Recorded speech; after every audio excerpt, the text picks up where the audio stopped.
अर्थ है भगवान के हरे संबंध कृष्णा में। माता जी। हरे कृष्णा माता जी। आप ये क्या कर रहे हो? मैं भगवत गीता रीड कर रही हूँ। आप ये भगवत गीता क्यों रीड कर रहे हो? आप कुछ दूसरा बुक क्यों नहीं पढ़ रहे हो? आजकल के जनरेशन के तो मैं बच्चों को देखती हूँ कि या तो अदर बुक्स ही पढ़ते हैं या मोबाइल में गेम खेलते हैं, पर आप ये सबसे अलग क्यों कर रहे हो? आपकी बात तो सही है, पर मैं आपको एक पास टाइम सुनाती हूँ। प्रभुपाद को प्रीचिंग करने के लिए इंग्लैंड जाना था, पर उससे पहले उनने अपने 4 शिष्यों को इंग्लैंड भेजा था। तो उन 4 शिष्यों ने इतनी अच्छी प्रीचिंग की कि उन्हें वहां पे बहुत सारे डिवोटीज बना दिए। तो वो जितने भी बहुत सारे डिवोटीज थे, वो सब एयरपोर्ट पे प्रभुपाद को पिकअप करने के लिए आए थे। तो प्रभुपाद लैंड हो रहे थे, तो सारे रिपोर्टर्स जो थे इंग्लैंड के, वो भी सोचने लगे कि ऐसा कौन आया है कि इतने सारे लोग इनको पिकअप करने के लिए आए हैं। इतने तो सेलिब्रिटीज के लिए भी नहीं आते हैं। तो जैसे ही प्रभुपाद लैंड हुए और एयरपोर्ट के बाहर आए, सारे रिपोर्टर्स ने उनको घेर लिया और उनसे क्वेश्चन पूछने लगे। तो उसमें से एक रिपोर्टर ने क्वेश्चन पूछा प्रभुपाद से कि Swami ji, why have you came to our country?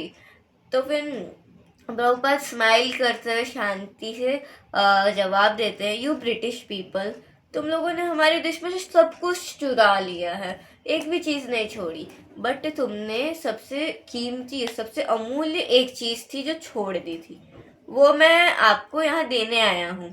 तो वो रिपोर्टर पूछे क्या है वो? तो प्रभुपाद बोलते भगवत गीता। और उनसे उससे पहले भी प्रभुपाद जब अमेरिका में थे, उधर भी फॉरेनर्स भी भगवत गीता रीड करते थे। और फॉरेनर्स ने ही इतने सारे भक्त बनाए थे इंग्लैंड में।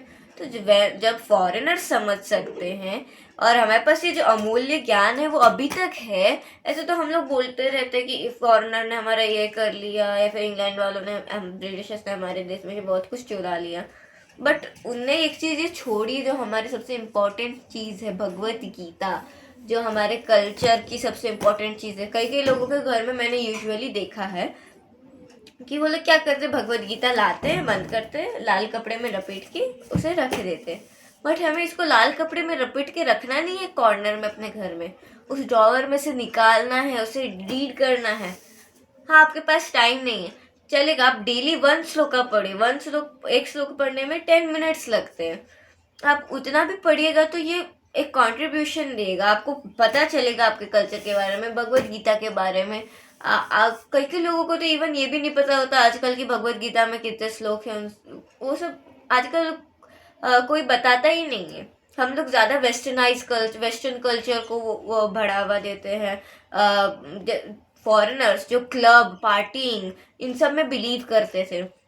नॉनवेज, उनके कल्चर में वेजिटेरियन तो था ही नहीं, वो नॉनवेज वगैरह खाते थे, क्लबिंग जाना, पार्टी करना, ये सब उनका कल्चर था। वो जब वो सब छोड़ के भगवान को फूड ऑफर करके, मतलब विदाउट ओनियन गार्लिक वाला फूड खा के, ये अपना सब कुछ छोड़ के ये भगवत गीता रीड कर रहे हैं, भक्ति कर रहे हैं, तो हम क्यों नहीं कर सकते?